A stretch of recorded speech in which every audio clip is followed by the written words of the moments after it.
जब भी किसी प्लेन के बिना कोई निशान छोड़े गायब होने की बात होती है, सबसे पहले MH370 का नाम आता है। साल 2014 में 239 लोगों को लेकर उड़ा ये प्लेन अचानक अपने रास्ते से गायब हो गया। इसके कुछ टुकड़े बाद में अलग अलग समुद्री किनारों पर मिले, लेकिन प्लेन का मेन रैकेज आखिरकार कहाँ गिरा, इसका पक्का जवाब आज भी नहीं मिला। Malaysia Airlines flight MH370 disappeared en route to Beijing. इतनी एडवांस सैटेलाइट टेक्नोलॉजी और मॉडर्न अंडर वाटर मशीन्स के बाद भी उसकी तलाश आज तक जारी है। लेकिन MH370 से पूरे 52 साल पहले एक और प्लेन इसी तरह समुद्र के ऊपर गायब हो चुका है और उसकी कहानी MH370 से भी काफी डरावनी और अजीब है, जिसने आज भी रिसर्चर्स के होश उड़ा दिए हैं। तो उस प्लेन में 107 लोग सवार थे। इनमें 93 अमेरिकन सोल्जर्स और साउथ वियतनाम के 3 मिलिट्री मेंबर्स थे। इसके अलावा इसमें 11 सिविलियन क्रू मेंबर्स थे। ये सब लोग अमेरिका से वियतनाम के लिए उड़ रहे थे। लेकिन फिलीपींस पहुंचने से पहले पैसिफिक ओशन के बीच प्लेन का रेडियो अचानक चुप हो गया। ना पायलट ने किसी खतरे की वार्निंग दी, ना कोई इमरजेंसी मैसेज भेजा, ना प्लेन का कोई टुकड़ा मिला, ना किसी इंसान का पता चला। तो आखिरकार 107 लोगों से भरा हुआ इतना बड़ा प्लेन बिना कोई निशान छोड़े कैसे गायब हो सकता? क्या वो हवा में किसी मैकेनिकल प्रॉब्लम की वजह से फट गया था? क्या किसी ने प्लेन के अंदर बॉम्ब छुपा दिया था? क्या उस रात पैसिफिक ओशन के ऊपर कुछ ऐसा हुआ जिसका सच प्लेन के साथ ही समुद्र में डूब गया? वेल, आज के इस वीडियो में हम इसी के ऊपर बात करने वाले हैं। सो हेलो गाइस, मैं हूं कौशिक और चलिए शुरू करते हैं एक और नए एपिसोड को। वीडियो में आगे बढ़ने से पहले मैं देख पा रहा हूं कि आप लोगों ने अभी तक सब्सक्राइब वाला बटन नहीं दबाया। जिन्होंने भी सब्सक्राइब वाला बटन नहीं दबाया है वो जल्द से जल्द सब्सक्राइब वाला बटन है उसको दबाओ और साथ में नोटिफिकेशन बेल को ऑन करो। तो बात है 14 मार्च 1962 की। ये कोल्ड वॉर का दौर था। अमेरिका और सोवियत यूनियन सीधा एक दूसरे से युद्ध नहीं कर रहे थे, लेकिन दुनिया के अलग अलग हिस्सों में दोनों का तनाव बढ़ रहा था। इसी दौरान अमेरिका साउथ वियतनाम में अपनी मिलिट्री प्रेजेंस बढ़ा रहा था। कैलिफोर्निया के ट्रेविस एयर फोर्स बेस से एक बड़ा चार्टर्ड प्लेन वियतनाम के लिए उड़ने वाला था। प्लेन अमेरिका के मिलिट्री का नहीं था, उसे फ्लाइंग टाइगर लाइन नाम की प्राइवेट एयरलाइन से हायर किया गया था। प्लेन का मॉडल था लॉकहीड L1049H सुपर कॉन्स्टलेशन। इस 4 इंजन वाले प्लेन की सबसे अलग पहचान उसकी ट्रिपल टेल थी, जिसे दूर से भी आसानी से पहचाना जा सकता था। लेकिन इस फ्लाइट की सबसे इंपॉर्टेंट चीज प्लेन नहीं बल्कि उसके अंदर भरे लोग थे। देखो, इस प्लेन में ना 93 अमेरिकन सोल्जर्स थे। ये लोग मेनली मिलिट्री कम्युनिकेशन और इलेक्ट्रॉनिक सिस्टम संभालने की ट्रेनिंग रखते थे। इनके साथ ही साउथ वियतनाम के 3 मिलिट्री मेंबर्स भी थे। प्लेन को उड़ाने और पैसेंजर्स को संभालने के लिए 11 सिविलियन क्रू मेंबर्स भी मौजूद थे। यानी गायब होने से पहले इसमें टोटल 107 लोग मौजूद थे, जिन सब की जिम्मेदारी कैप्टन ग्रेगोरी थॉमस के कंधों पर था। कैप्टन थॉमस 48 साल के हाईली एक्सपीरियंस्ड पायलट थे, जिनके पास लगभग 19,500 फ्लाइंग आवर्स का एक्सपीरियंस था, जिनमें से हजारों घंटे इसी सुपर कॉन्स्टलेशन को उड़ाते हुए बिताए थे। जब ये प्लेन उड़ा तो फ्लाइट का रूट पहले से तय था। प्लेन को कैलिफोर्निया से होनोलुलु, फिर वेक आइलैंड, उसके बाद गुआम और फिलीपींस के क्लार्क एयर फोर्स बेस तक रिफ्यूलिंग और मेंटेनेंस के लिए रुकते हुए फाइनली वियतनाम के साइगोन पहुंचना था। तो उड़ान के बाद कैलिफोर्निया से होनोलुलु तक फ्लाइट नॉर्मल रही। वहां इंजीनियर्स को इंजन नंबर 1 और 3 इग्निशन सिस्टम में माइनर प्रॉब्लम्स मिली, लेकिन कुछ कॉइल्स, वायर्स और स्पार्क प्लग्स रिप्लेस करने के बाद प्लेन को आगे भेज दिया गया। वेक आइलैंड पर इन्हीं इग्निशन सिस्टम्स में दोबारा छोटी प्रॉब्लम्स मिली और पार्ट्स फिर से रिप्लेस किए गए। लेकिन यहाँ भी इन माइनर रिपेयर्स के बाद प्लेन को दोबारा आगे उड़ान भरने की परमिशन दे दी गई। गुआम पहुंचने पर प्लेन क्रू ने कोई नई प्रॉब्लम रिपोर्ट नहीं की। नॉर्मल चेक्स के बाद प्लेन को वापस फ्लाइंग के लिए सेफ बताते हुए आगे जाने की इजाजत दे दी। लेकिन यहीं से सब कुछ बिगड़ना शुरू हो गया। 15 मार्च 1962 की रात गुआम के लोकल टाइम के मुताबिक लगभग 11 बजे फ्लाइट 739 ने फिलीपींस के लिए टेक ऑफ किया। गुआम से क्लार्क एयरफोर्स बेस तक का सफर लगभग 6 घंटे का था, लेकिन प्लेन में 9 घंटे 30 मिनट तक उड़ने के लिए फ्यूल भरा गया था। यानी नॉर्मल फ्लाइट टाइम से 3 घंटे से भी ज्यादा एक्स्ट्रा फ्यूल था। मौसम भी किसी बड़े खतरे की तरफ इशारा नहीं कर रहा था। रूट पर क्लाउड्स और कुछ रेन शावर्स थे, लेकिन कोई सीवियर स्टॉर्म रिपोर्ट नहीं हुआ था। टेक ऑफ के कुछ मिनट बाद कैप्टन थॉमस ने गुआम रेडियो स्टेशन में कहा कि फ्लाइट के डिपार्चर की इन्फॉर्मेशन एयरलाइन के ऑफिसेस तक पहुंचा दी जाए, जो बात एक नॉर्मल कॉन्वर्सेशन जैसी लग रही थी। थोड़ी देर बाद पायलट ने एल्टीट्यूड 10,000 फीट से बढ़ाकर 18,000 फीट करने की परमिशन मांगी। परमिशन मिल गई और प्लेन क्लाउड्स के ऊपर चला गया। कुछ समय बाद गुआम के कंट्रोलर ने क्रू को बताया कि प्लेन रडार रेंज से बाहर जा रहा है।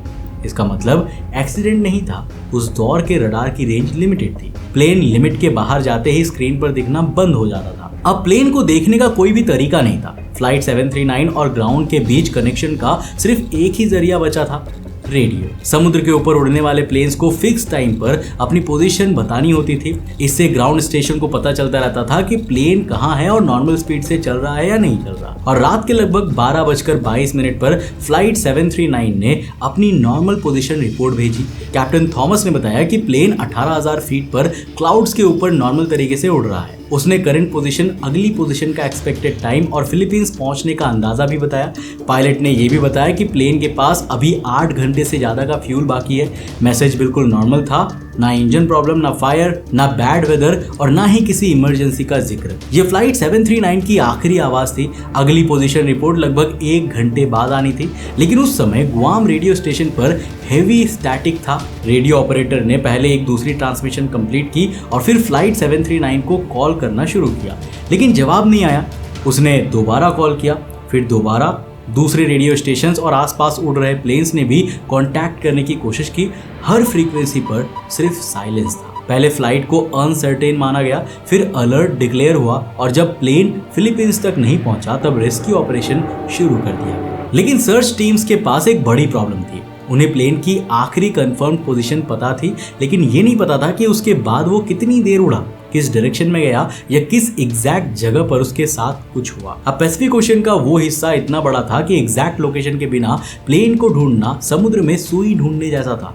लेकिन उसी रात एक ऑयल टैंकर पर खड़े 5 लोग आसमान में कुछ अजीब देखते हैं, जो ऑलमोस्ट कंफर्म कर देता है कि प्लेन के साथ हवा में ही कुछ बहुत बुरा हो चुका था। तो फ्लाइट 739 के रूट के नीचे एक बड़ा ऑयल टैंकर ट्रैवल कर रहा था। इस टैंकर का नाम था SSTL लेंजेन। फ्लाइट 739 की आखिरी कॉल के लगभग 1 घंटे बाद टैंकर पर वॉच ड्यूटी कर रहे 5 लोगों ने आसमान में प्लेन के बीच बनने वाली वेपर ट्रेल जैसी एक लंबी लाइन देखी। लाइन ईस्ट से वेस्ट की तरफ गई और एक छोटे क्लाउड के पीछे चली गई। अगले ही पल आसमान रोशनी से भर गया। उन्होंने बीच में सफेद और बाहर लाल नारंगी रंग वाला ब्राइट एक्सप्लोजन देखा। एक्सप्लोजन 2 पल्सेस में हुआ। पहले एक तेज फ्लैश, फिर तुरंत दोबारा। इसके बाद 2 जलती हुई चीजें समुद्र की तरफ गिरी। एक बड़ी और ज्यादा ब्राइट थी, दूसरी छोटी और धीरे गिर रही थी। टैंकर के रेडार पर भी लगभग 20 किलोमीटर दूर एक छोटा टारगेट दिखाई दिया। कैप्टन ने तुरंत शिप का डायरेक्शन बदल दिया और टैंकर को उसी जगह ले जाया गया। वहां जलती हुई चीजें समुद्र में गिरती हुई दिखाई दी। अगर यह फ्लाइट 739 था तो वहां पर प्लेन का टुकड़ा, लाइफ राफ्ट, फ्यूल का दाग या किसी सर्वाइवर का सिग्नल मिलना चाहिए था। लेकिन टैंकर ने लगभग 5.5 घंटे तक सर्च किया और उसे ना रैकेज मिला, ना ऑयल, ना ही फायर और ना ही कोई इंसान। समुद्र बिल्कुल नॉर्मल और शांत दिखाई दे रहा था। बाद में इन्वेस्टिगेटर्स ने टैंकर के क्रू की स्टेटमेंट्स, एक्सप्लोजन का टाइम और उसके एस्टिमेटेड लोकेशन कंपेयर की। एक्सप्लोजन लगभग उसी वक्त हुआ था जब फ्लाइट 739 को अपनी नेक्स्ट पोजीशन रिपोर्ट बतानी थी। जगह भी प्लेन के एक्सपेक्टेड रूट से बहुत पास थी, इसलिए इन्वेस्टिगेटर्स ने माना कि टैंकर के क्रू ने मोस्ट लाइकली फ्लाइट 739 को ही हवा में डिस्ट्रॉय होते हुए देखा था।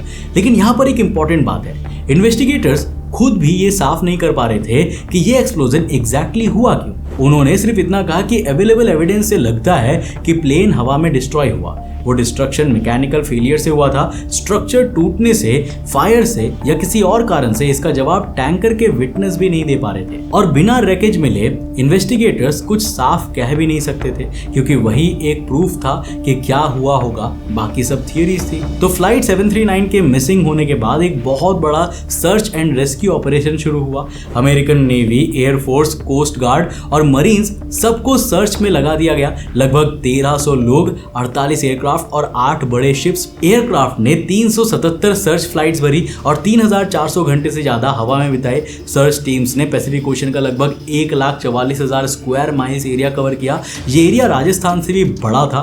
प्लेन में life rafts, life wastes, emergency radios और फ्लेयर गन जैसे रेस्क्यू इक्विपमेंट्स मौजूद थे। अगर प्लेन सेफली पानी पर उतरता और कोई बचता तो कुछ ना कुछ निशान तो जरूर मिलता, लेकिन इतनी बड़ी सर्च के बाद भी कुछ नहीं मिला। ना लाइफ राफ्ट, ना लाइफ वेस्ट, ना पैसेंजर, ना ही सामान, ना प्लेन का कोई मेटल पार्ट। अब इन्वेस्टिगेटर्स के पास प्लेन की मेंटेनेंस हिस्ट्री, रेडियो मैसेजेस और टैंकर के विटनेसेस के अलावा कुछ भी नहीं था। सबसे पहली थियरी थी मैकेनिकल या स्ट्रक्चरल फेलियर।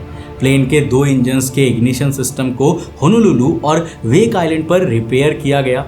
इसके अलावा कुछ ही दिन पहले एक और इंजन में पावर लॉस की प्रॉब्लम भी रिपोर्ट हुई थी, लेकिन रिपेयर्स के बाद प्लेन ने अपना सफर कंटिन्यू किया। गुआम से उड़ते वक्त कोई मैकेनिकल प्रॉब्लम रिपोर्ट नहीं हुई और प्लेन को सेफ माना गया। इसलिए इंजन हिस्ट्री शक जरूर पैदा करती है, लेकिन ये प्रूव नहीं करती कि वही प्लेन के डिस्ट्रक्शन का कारण रहा था। अगर कोई मैकेनिकल फेलियर हुआ भी था तो वो बहुत ही सडन रहा होगा, क्योंकि आखिरी रेडियो मैसेज में क्रू बिल्कुल ही नॉर्मल था और उसके बाद इमरजेंसी कॉल तक नहीं भेजी गई थी। दूसरी थियरी थी सेबोटेज। पैसेंजर्स और बैगेज को चेक किया गया था। लोडेड वेपन्स और डेंजरस लिक्विड्स प्लेन में ले जाने की परमिशन नहीं थी, लेकिन इन्वेस्टिगेशन के दौरान एक डिस्टर्बिंग बात सामने आई। होनोलुलु, वेक आइलैंड और गुआम के कुछ पार्किंग एरियाज की सिक्योरिटी परफेक्ट नहीं थी। कुछ जगहों तक बिना ज्यादा चेकिंग के पहुंचना पॉसिबल था। इसका मतलब ये नहीं है कि किसी ने सच में बॉम्ब रख दिया हो, लेकिन इसका मतलब ये जरूर था कि इन्वेस्टिगेटर्स सेबोटेज की पॉसिबिलिटी को पूरी तरह रिजेक्ट नहीं कर सकते थे। फ्लाइट 739 के गायब होने के लगभग 1 साल बाद फाइनल इन्वेस्टिगेशन रिपोर्ट रिलीज हुई। रिपोर्ट का कंक्लूजन बहुत ही सिंपल था। प्लेन के एक्सीडेंट का प्रोबेबल कॉज डिटरमाइन नहीं किया जा सकता। बोर्ड का मानना था कि टैंकर के क्रू ने मोस्ट लाइकली फ्लाइट 739 को हवा में डिस्ट्रॉय होते हुए देखा था, लेकिन फिजिकल एविडेंस ना होने की वजह से इस एक्सप्लोजन का एग्जैक्ट रीजन नहीं बताया जा सका। ना किसी पायलट को जिम्मेदार ठहराया गया, ना ही किसी इंजन को फाइनल कॉज माना गया, ना सेबोटेज प्रूव हुआ। 107 लोगों को missing and presumed dead declare कर दिया गया और केस एक अनआंसर्ड मिस्ट्री बनकर बंद हो गया। लेकिन रैकेज ना मिलना सिर्फ इन्वेस्टिगेशन की प्रॉब्लम नहीं थी। उन 107 लोगों के परिवारों के पास दफनाने के लिए कोई बॉडी भी नहीं थी। किसी ग्रेव पर जाकर फूल रखने की जगह भी नहीं थी। किसी को ये तक नहीं पता था कि उनके अपने लोग समुद्र के किस हिस्से में खो गए। और इन 93 अमेरिकन सोल्जर्स के परिवारों के लिए एक और फाइट बाकी थी। वॉशिंगटन डीसी में वियतनाम वेटरन्स मेमोरियल की ब्लैक ग्रेनाइट वॉल पर वियतनाम वॉर में जान गंवाने या मिसिंग हुए हजारों अमेरिकन सर्विस मेंबर्स के नाम लिखे हुए हैं। लेकिन फ्लाइट 739 में मिसिंग हुए 93 सोल्जर्स के नाम उस मेन वॉल पर नहीं है। मेन रीजन ये माना गया कि प्लेन वियतनाम के ऑफिशियल कॉम्बैट जोन तक पहुंचने से पहले पैसिफिक ओशन के ऊपर ही मिसिंग हुआ था। परिवारों का कहना है कि ये सोल्जर्स वियतनाम की ड्यूटी की वजह से ही उस प्लेन में बैठे थे। अगर वियतनाम मिशन नहीं होता तो वो उस रात पैसिफिक ओशन के ऊपर होते ही नहीं, इसलिए उनका सैक्रिफाइस भी उसी वॉर का हिस्सा माना जाना चाहिए।